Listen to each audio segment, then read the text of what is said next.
Hello et bienvenue dans un nouvel épisode du podcast. Pour ceux qui ne me connaissent pas encore, je m'appelle Marine Mello, je suis une coach mindset et alignement pour toute personne qui souhaite améliorer sa vie, son business, qui souhaite transformer les résultats et je suis aussi une intuitive certifiée. Donc, qu'est-ce que ça veut dire? C'est en gros une voyante, mais qui a entraîné ses capacités à voir les choses avec une précision plus scientifique, c'est-à-dire que j'arrive à voir les choses avec une régularité et j'arrive à t'aider à vraiment transformer les résultats dans ta vie parce que rien n'est malléable. Donc, une voyante, elle va peut-être te dire que tu ne peux pas avoir ça. Et moi, je vais te dire qu'aujourd'hui, peut-être, tu n'es pas aligné avec ça, mais voici les outils pour l'avoir. Donc, autant une voyante lit une image T dans le temps basée sur ton énergie actuelle, qu'une intuitive certifiée va pouvoir, en fait, lire cette image, mais aussi lire le futur et comment le transformer. J'avais, je sais pas, intuitivement envie de repartager ça pour les nouvelles personnes qui vont écouter ce podcast. Mais ce n'est pas du tout le sujet du jour. J'avais d'ailleurs même pas prévu aujourd'hui d'enregistrer un épisode de podcast en français. Normalement, j'ai un jour dédié à mon podcast en français. Comme je lance un deuxième podcast en anglais, j'ai aussi un autre jour où j'enregistre les podcasts en anglais. Ça m'évite d'avoir mon esprit sur les deux langues, etc. Aujourd'hui, en principe, c'était le jour où j'allais enregistrer mes podcasts en anglais, mais j'étais dans ma voiture ce matin en amenant mes enfants à l'école et au retour quand je suis seule, c'est toujours un moment pour moi, la voiture, de méditation profonde et c'est là, en général, où je reçois les meilleures idées parce que on est comme en fait, on ouvre notre esprit parce que notre esprit est beaucoup plus détendu, on fait les choses de manière automatique et c'est pour ça qu'il y a des moments très clés dans la vie où on reçoit des informations, donc quand on conduit, quand on est sous la douche, dans ce genre d'endroit où on fait pas forcément attention complètement et on est dans un entre-deux entre éveillé mais pas complètement alerte parce que c'est notre inconscient qui prend une grande partie des dessus et pas du tout en train de dormir évidemment parce que sinon ce serait quand même un peu problématique, mais dans cet état d'entre-deux, c'est là où justement on reçoit beaucoup d'informations et du coup j'ai eu une vision et j'ai eu envie de partager, enfin j'ai vraiment entendu le message, il faut que tu partages ça dans ton podcast et en général quand je sens ces sujets-là, c'est souvent les sujets qui pour le plus grand nombre va obtenir un bénéfice d'une forme ou d'une autre. Donc ce dont j'avais envie de parler aujourd'hui, c'est que ton corps est ton véhicule pour obtenir ce que tu veux dans cette vie et j'avais envie de faire cet épisode de podcast, c'est parce que je trouve qu'on vit dans une société en ce moment où on a une telle affluence des réseaux sociaux, où on a normalisé des manières de ne pas prendre soin de soi pour des résultats temporaires. On normalise de s'injecter plein de toxines dans le corps pour avoir le front plus lisse, pour avoir la bouche plus pulpeuse.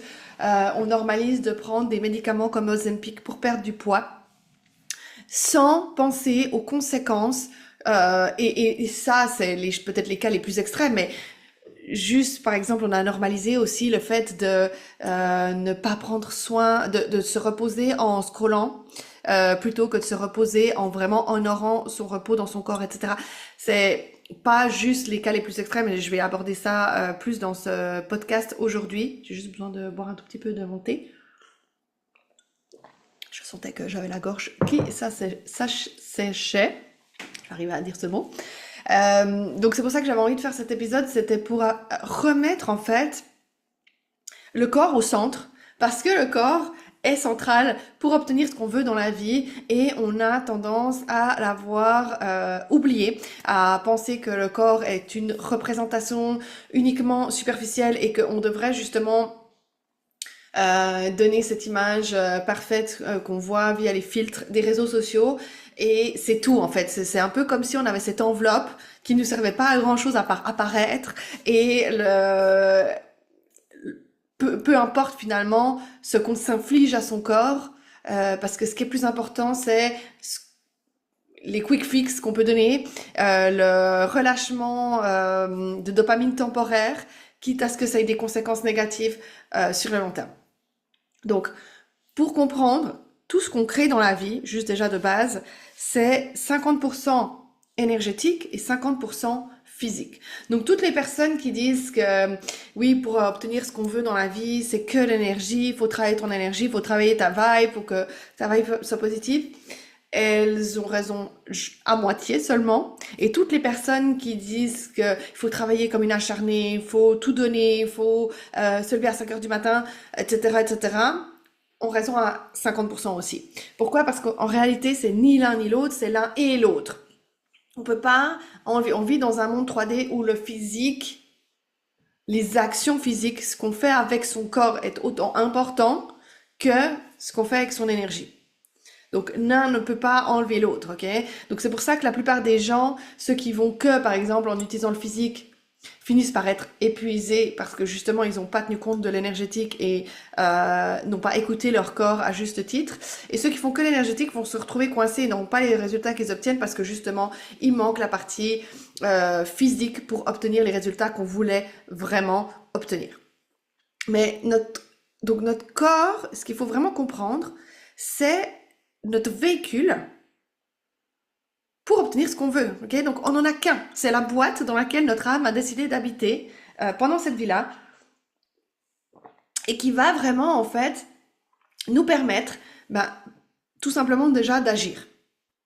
Ok, mais on n'en a qu'un de corps. C'est pas comme une voiture. C'est pour ça que j'ai utilisé le mot véhicule parce que ça me faisait penser à une voiture où quand notre voiture elle est devenue vieille, on la change. Si elle est cassée, on la change. Si on a un accident, on la change. Si elle nous plaît plus, on la change. Non. Dans cette vie-là, notre corps, on n'a que celui-là. Pour autant, on se comporte comme si on pouvait le changer. Comme si c'était pas grave de faire certaines choses à certains moments et que notre corps, il n'en souffrira pas. Bien sûr qu'il en souffre et il y aura des conséquences à ça. Donc c'est pour ça que je disais que c'est notre véhicule pour obtenir tout ce qu'on veut parce que on n'a que ça en fait. On n'a que ce véhicule-là pour nous amener du point de notre naissance au point de notre mort et en fonction de comment on traite ce véhicule-là, on va avoir une qualité de vie ou une autre qualité de vie. Et c'est ça qui à chaque fois me paraît fascinant en fait de voir les gens qui oublient cet aspect-là et qui du coup sont dans ce côté complètement inconscient de comment ils traitent leur corps, peu importe justement la manière dont ils se parlent avec leur corps, la manière dont ce qu'ils mettent sur leur corps.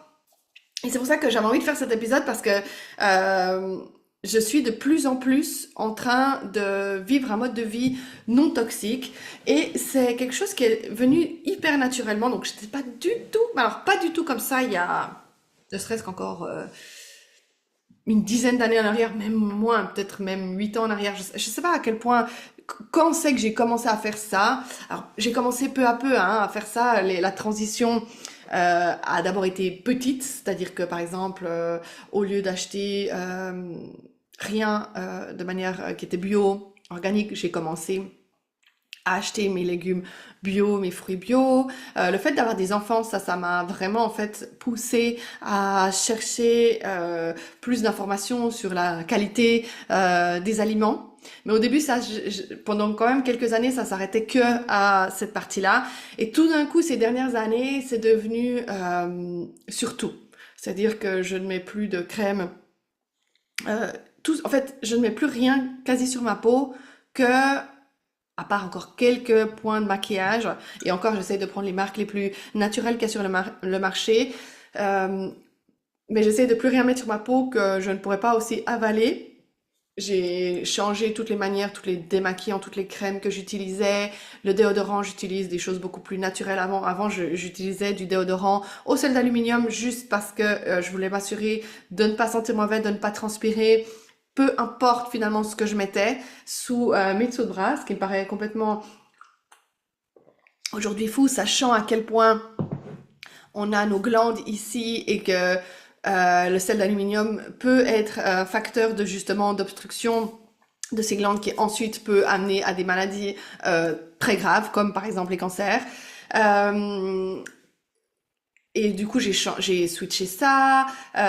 J'ai eu envie de manger aussi beaucoup plus naturellement parce qu'avant, justement, comme je disais, je limitais ça à peut-être les fruits et les légumes. Mais ensuite, j'ai commencé à regarder tous les ingrédients de ce que j'achetais en voulant toujours plus limiter tous les ingrédients, où il y avait des huiles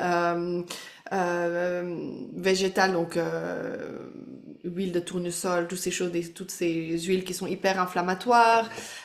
J'ai gentiment changé ça. Alors je dis pas que j'en mange plus, je ne vis pas. Je parle pas du fait que quand je parle de notre corps qui est un véhicule et que c'est un temple qu'on devrait honorer à chaque instant, je parle pas d'être complètement jamais profiter. Je suis la première à, de temps en temps en été manger une glace, faire ce genre de choses, mais plus ma conscience s'éveille, moins je suis attirée par ce genre de choses et plus tout ce qui est naturel m'attire sans effort. En fait, c'est pas quelque chose que j'ai dû lutter en moi, c'est vraiment un switch. Là, j'ai commencé à faire mon savon pour les mains naturelles, je fais mon gommage pour le corps naturel, je fais mon savon pour le corps aussi naturel. Euh, les shampoings, j'utilise des shampoings qui sont, d'ailleurs je recommande à tous la marque Raoult, qui sont des shampoings ultra naturels. C'est une des marques les plus naturelles qu'on peut trouver sur le marché. Et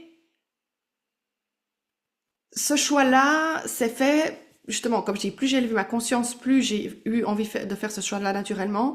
Et pourquoi? C'est parce que je suis tellement consciente, en fait, de ce que mon corps me permet de faire ou de ne pas faire. Je fais aussi beaucoup plus de sport qu'avant. Ça a aussi éveillé ma conscience. Je travaille sur plus réguler mon système nerveux parce que je sais à quel point un système nerveux déréglé va m'empêcher d'obtenir ce que je veux.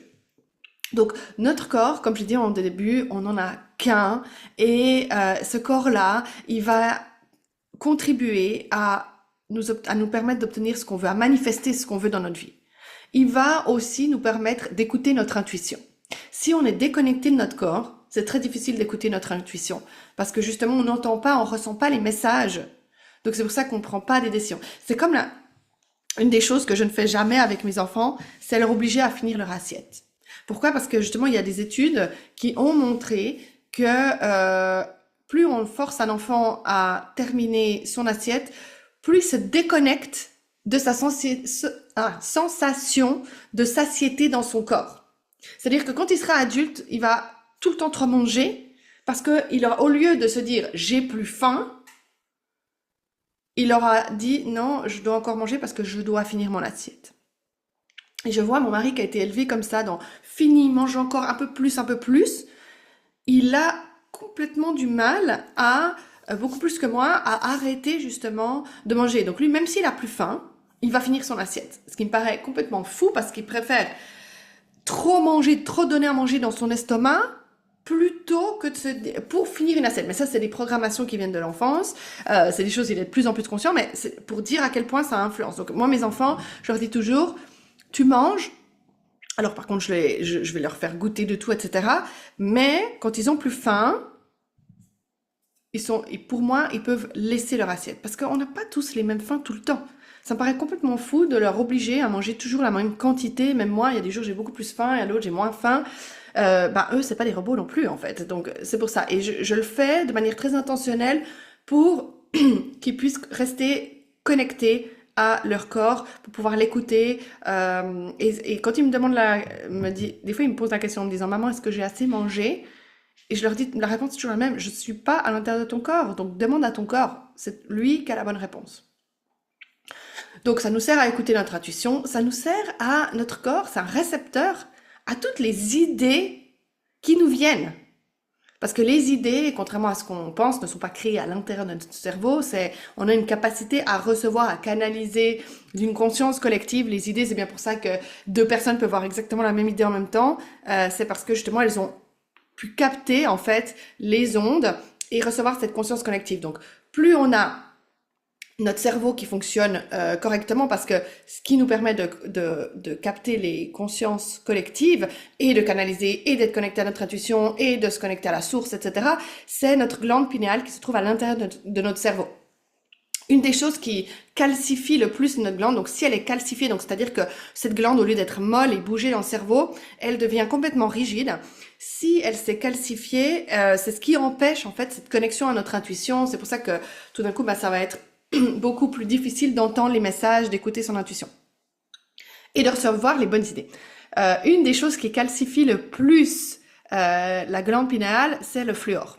Donc, j'utilise plus de dentifrice avec du fluor. Et non, contrairement à ce qu'on nous fait croire, le fluor ne contribue pas à avoir plus ou moins de caries. Mes dents sont hyper saines, celles de mes enfants sont hyper saines aussi, et ils n'ont jamais eu de dentifrice avec du fluor. C'est une des propagandas qu'on nous a mis. Pourquoi? Parce que plus on nous déconnecte en fait de notre intuition, plus qu'est-ce qui se passe? Ben, on peut faire exactement ce que les autres nous disent de faire puisqu'on ne réfléchit plus par nous-mêmes. Donc notre corps, quand on l'honore et on devient une capacité à réfléchir, à penser par soi-même, sans être influencé. Mais pour ça, notre corps a besoin d'opérer à sa manière maximale. C'est comme son cerveau, en fait. On sait très bien que le sucre grille notre cerveau. Tout simplement. C'est une des choses que le sucre contribue à faire, c'est griller notre cerveau. Et du coup, à notre capacité à réfléchir, à penser. Et du coup, imagine si tout le sucre, tu l'enlevais de ta vie, à quel point tu aurais les idées beaucoup plus claires. Ok?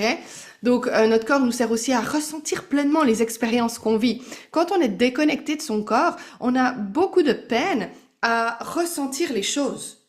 Que ce soit ressentir les choses avec quelqu'un, comme dans un acte sexuel, ou ressentir une expérience, ressentir de la nourriture qu'on mange dans son corps, dans sa bouche, expérimenter la sensation du sable.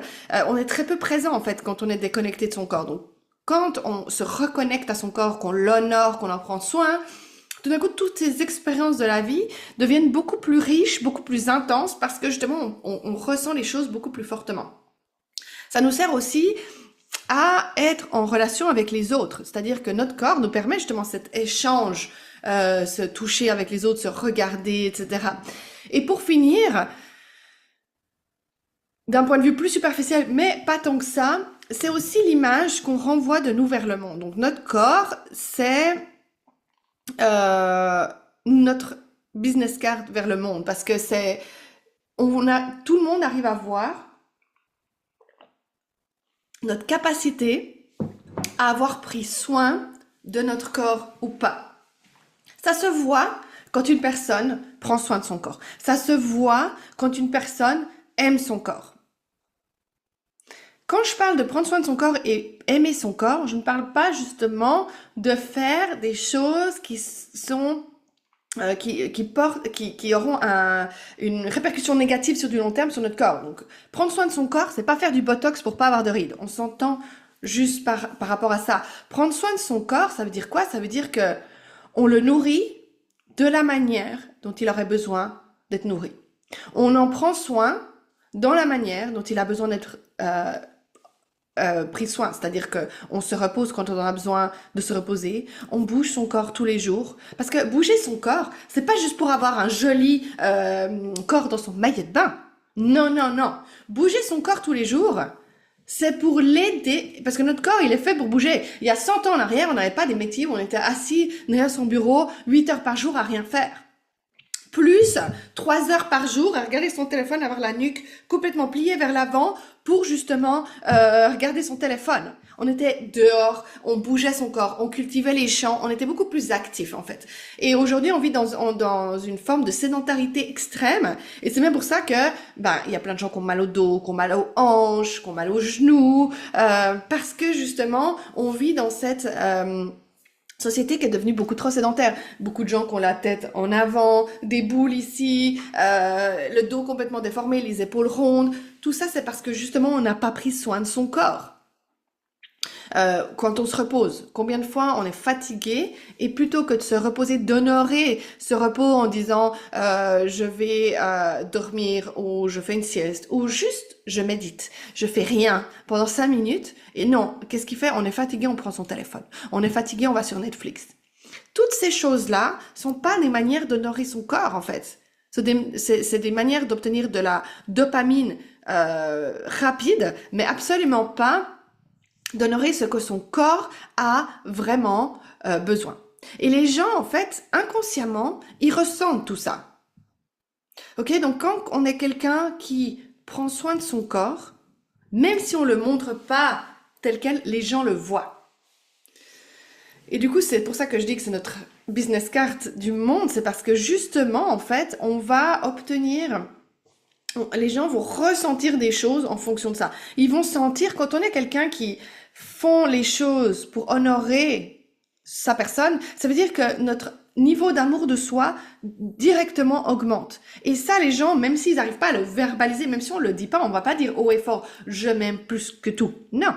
Mais juste le fait d'avoir fait ces actions-là au quotidien en disant, je m'aime tellement, j'aime tellement mon corps que je veux le respecter à 100%, que du coup, je le nourris de la meilleure manière, que je le bouge de la manière dont il a besoin, que j'honore mes moments de repos, que j'évite sur mon organe le plus grand de tout mon corps, qui est ma peau, de mettre tout et n'importe quoi. Rien que ça fait que notre niveau d'amour de soi augmente. Parce que justement, notre corps et notre inconscient ressentent à quel point on se donne la priorité.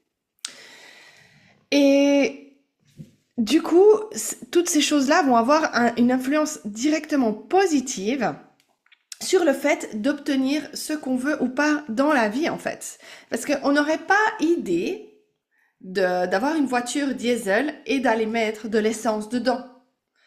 Qu'est-ce qu'on sait? C'est que si on fait ça, notre voiture ne va plus fonctionner. Et pour autant, on le fait au quotidien avec nous. C'est-à-dire que on n'est pas fait pour s'injecter du botox dans la peau. Absolument pas, bien que les médecins disent que c'est sécurisant. Un médecin, il a tout intérêt à dire que c'est sécurisant, qu'il y a des études qui ont été faites là-dessus parce que lui, ce qu'il veut, c'est vendre son produit. Mais en réalité, rien que le botox, la toxine botulique, elle a été inventée pendant la guerre pour asphyxier les gens. C'est-à-dire que, comme c'est un gaz, et c'est une toxine botulique, ce gaz, quand il était sprayé, il paralysait les poumons des gens et du coup, ça permettait de tuer les gens. Et aujourd'hui, juste pour répondre à certains standards, certains critères de beauté où on a l'impression qu'à 40 ans, à 50 ans, on doit plus avoir de rides, on s'injecte cette toxine dans son corps. Le pire, c'est les gens qui font ça en prévention à 20 ans. Qui commencent à 20 ans, qui font de la prévention de rides. Non mais c'est quoi ça? Et très sincèrement, les gens que je connais qui ont fait ça, ils paraissent encore plus vieux parce que du coup d'autres rides, c'est tellement pas naturel parce que du coup le visage est bloqué à certains endroits que d'autres rides se sont formées à d'autres endroits et du coup ils paraissent autant vieux. Les gens qui se font du botox, ils paraissent pas moins vieux. Ils paraissent juste figés, c'est tout. Mais l'âge ne change absolument pas. T'as l'âge que t'as et c'est tout. Et à la limite, si tu veux avoir un front lisse, alors travaille sur la cause émotionnelle de ton front lisse et tu verras à quel point tes rides se lissent. Et je te garantis que c'est vrai parce que mon front est plus lisse maintenant, à 38 ans, qu'il ne l'était genre vers 34-35. Complètement dingue. Pourquoi? Parce que les rides sur le front, la cause émotionnelle des rides sur le front, c'est quand on s'inquiète de ce que le monde pense de nous. Et c'est vrai que plus les années passent, plus je m'en fous, comme de l'an 3000, de ce qu'on pense de moi. Et je le vois directement sur mon visage, c'est-à-dire que plus je m'en fiche, moins j'ai de rides sur mon front. Et donc, si tu veux obtenir des choses, fais-les de manière naturelle qui n'aura pas un impact négatif. Une des choses que j'ai eu le plus de temps du mal avec, et malgré que je savais que c'était mauvais pour moi, je le faisais quand même, c'était la consommation de sucre. Et de nouveau, j'ai dû arriver à un extrême où j'ai complètement enlevé le sucre pendant un certain nombre de jours, ce que je suis en train de faire en ce moment, parce que je sais que je veux honorer mon corps, parce que je veux qu'il opère à sa capacité maximale. Parce que imagine maintenant, si ton cerveau, il opérait à sa pleine capacité, son corps opérait à sa pleine capacité, à quel point tes résultats seraient différents. À quel point si tu avais une clarté d'esprit comme jamais t'as eu, bah, tes idées seraient meilleures, du coup, ce que tu as à dire serait meilleur vers le monde te répondrait plus positivement, etc., etc. Donc, par exemple, bah, le sucre, pour moi, c'était un peu ma bête noire. Alors, pas que j'en mangeais de manière excessive, mais j'en mangeais quand même tous les jours. Et je sentais que justement ça m'apportait que du coup l'après-midi j'étais fatiguée, que j'avais du coup ça augmentait aussi ma consommation de café pour compenser ces pics et ces descentes de sucre, ces pics de glucose qui font après justement que quand il y a la descente on se sent hyper fatigué. Du coup je buvais plus de café donc j'étais plus agitée, etc., etc., etc. Donc honorer son corps c'est justement se dire mais en fait ce que je veux c'est plus important que juste des satisfactions temporaires qui auront ensuite des conséquences négatives sur le long terme. Et ce que je veux, je veux vivre une vie tellement incroyable, je veux me réveiller le matin, d'être en wow de ma vie, je suis hyper ambitieuse, je veux aller toujours plus loin, je veux obtenir plein de choses, et ça, je peux pas le faire avec un corps qui fonctionne à 20% de ses capacités, à 30% de ses capacités. J'ai besoin que mon corps me soutienne dans tout ce que je veux entreprendre. Et pour ça, ça me demande aujourd'hui de prendre des décisions qui pourraient paraître extrêmes. Mais de nouveau, à quel point en fait, ça aussi je trouve ça complètement fou, à quel point en fait on s'est fait influencer et programmer pour penser que être extrême, c'est vivre une diète où on ne mange pas de sucre, où on ne boit pas d'alcool, où on ne fume pas, où on fait du sport tous les jours, où on va au lit tôt pour honorer. Toutes ces choses-là sont vues comme extrêmes. Moi, souvent, les gens ils me regardent et me disent « c'est trop bizarre, Marine ». Pour autant, on sait que l'alcool, c'est une toxine qui, chaque fois qu'on en boit, chaque fois, détruit des neurones de notre cerveau qu'on ne pourra plus récupérer. Donc, c'est-à-dire qu'à chaque goutte d'alcool que tu mets dans ton corps, t'es plus bête que 5 minutes avant de l'avoir fait. Bah, désolé, mais en fait, mon cerveau, c'est l'outil le plus précieux, la ressource la plus précieuse que je possède dans cette vie-là. Donc, et je te le dis, je buvais en soirée beaucoup d'alcool il y a encore quelques années en arrière. Donc, c'était pas quelque chose que j'ai toujours eu. C'est vraiment, comme je disais, plus ma conscience s'est élevée, plus ces choses-là sont devenues comme naturelles, en fait. J'ai pas eu besoin de lutter spécialement pour le faire. La même chose avec le sucre. C'est vu comme extrême de manger sainement. Mais tu te dis, c'est complètement dingue, en fait. À quel point, pourquoi c'est vu comme extrême de manger sainement? Pourquoi c'est vu comme socialement plus acceptable de manger n'importe quoi, de boire de l'alcool, de faire la fête, plutôt que de se dire, j'honore et je mets ma priorité sur ce que j'ai envie d'atteindre dans la vie? Et c'est là où on a été complètement influencé. Ou penser que se soigner par uniquement des médicaments qui sont de la chimie pure, qui auront tous une conséquence négative dans notre corps, mon mari travaillant de ça, je le sais assez bien, plutôt que de se soigner de manière naturelle. Tout ça, on pense que c'est extrême parce qu'on a voulu qu'on arrive à cette conclusion-là. On a voulu nous montrer que les gens qui pensent que justement prendre soin d'eux, etc., sont des gens bizarres et extrêmes, plutôt que le reste de la majorité. Et du coup, c'est bien pour ça que la majorité des gens n'est pas tellement heureux avec leur vie, avec eux-mêmes, avec les résultats qu'ils obtiennent. Pourquoi? Parce qu'ils suivent cette propaganda qu'on a voulu nous imposer.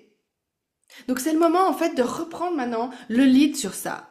C'est de dire non mais en réalité je suis là pour me réveiller parce que un corps, j'en ai qu'un, c'est mon véhicule pour obtenir ce que je veux. Donc si je prends pas soin de lui maintenant, tôt ou tard, je devrais payer une conséquence. Et tôt ou tard, ce véhicule-là, j'ai pas envie qu'il m'empêche de pouvoir atteindre ce que j'ai envie d'atteindre.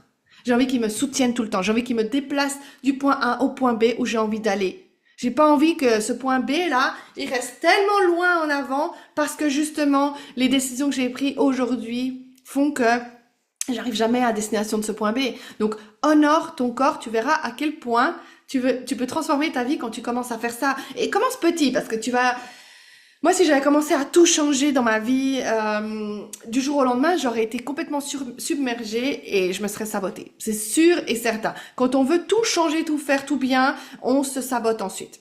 Donc, commence par une chose. Si aujourd'hui tu bois, tu fumes, tu manges mal, tu fais pas de sport, j'imagine pas que tu as à cet extrême-là, mais imaginons qu'on a le panel complet, choisis une des choses qui aura un impact. Une des choses. Change cette chose pendant 30, 60, 90, 100 jours. Et quand cette chose, elle est intégrée en toi, ajoute une deuxième. Essaye pas du jour, parce que c'est souvent ça que se passe, par exemple, avec le 1er janvier, c'est que on se met 50 millions de bonnes résolutions, puis on s'en met tellement que ça tient 2 jours, puis après on n'est plus motivé à les faire parce qu'on en a beaucoup trop. Et que ça nous submerge. Donc, t'as meilleur temps de choisir une chose sur laquelle tu te concentres. Quand cette chose, ça fait partie de ton identité, c'est devenu quelque chose qui est naturel pour toi de faire, rajoute une deuxième chose, puis une troisième, puis une quatrième. Et c'est comme ça que ma transformation vers tout ce qui est non toxique est arrivé parce que justement en fait les choses je les ai commencé peu à peu. J'ai commencé d'abord par manger bio, ensuite j'ai commencé par m'intéresser à tout ce qui était les produits du corps et soigner son corps plutôt de manière saine, de manière naturelle, par les plantes, etc. Peu à peu les choses elles ont bougé dans ce sens-là sans que ça me demande trop d'efforts. Et le dernier plus gros effort, ça a été l'alcool et le sucre. Et du coup, bah, c'est des choses que j'ai mis en dernier, mais qui m'ont demandé peut-être un peu plus de travail là-dessus. Mais je regrette absolument pas de l'avoir fait. Il n'y a pas un jour où je me dis, oh, je regrette de pas avoir mangé de sucre aujourd'hui. Pas un jour. Il n'y a pas un jour où je me dis, oh, je regrette de pas avoir bu de l'alcool aujourd'hui. Pas un. Ok? Par contre, il y a eu plein de jours où j'ai bu de l'alcool et le lendemain, j'ai clairement regretté ces choix-là. Plein, plein, plein. Où je passais ma journée à me sentir mal. À me dire, mais pourquoi j'ai fait ça? Et le reste, je l'ai jamais regretté. Il n'y a pas eu un jour où je suis allée tôt au lit parce que j'étais fatiguée ou je l'ai regretté le lendemain. De toute façon, si tu restes au lit réveillé pour regarder des séries Netflix, mais sincèrement, pour moi, c'est pas profiter de la vie. Je préfère largement profiter de toute ma journée pleinement, la vivre en entier, plutôt que le soir être là à scroller sur mon téléphone et juste avoir. C'est pas profiter de la vie, ça. C'est déconnecter de soi-même et c'est tout en fait. Donc tu verras à quel point plus tu honores ça, moins ces choses-là, elles t'attirent aussi naturellement. Voilà, c'est ce que j'avais envie de partager, c'est ce qui m'est venu dans la voiture et je pense que c'était un message qui était important à ce que je te partage aujourd'hui. Donc merci d'avoir été là. Si tu connais quelqu'un qui a besoin d'entendre ce message aujourd'hui, parce que très sincèrement je pense que énormément de personnes ont besoin d'entendre ce message aujourd'hui, partage-le sur WhatsApp, partage-le sur ton Instagram, partage-le peu importe. Ça m'aide à ce que toujours plus de personnes puissent aller plus loin dans leur transformation. Et si toi, tu es prête, tu dis, OK, ce que tu as dit, Marine, ça me va et j'aimerais accélérer mes résultats. C'est pour ça que j'organise des webinaires gratuits chaque 2 semaines pour aller encore plus en profondeur des sujets que j'aborde dans le podcast. Si tu veux t'inscrire et participer à ces webinaires gratuits qui ont lieu chaque 2 semaines, tu n'as qu'à rejoindre ma newsletter et c'est là où je partage tous les détails, l'heure des webinaires, je partage le lien Zoom pour y accéder et je partage le replay pour si tu peux pas être présente. Tout pour t'inscrire, toutes les informations pour t'inscrire à la newsletter se trouvent dans les notes du podcast. Je te remercie infiniment d'avoir été là et je te dis à la semaine prochaine pour un nouvel épisode.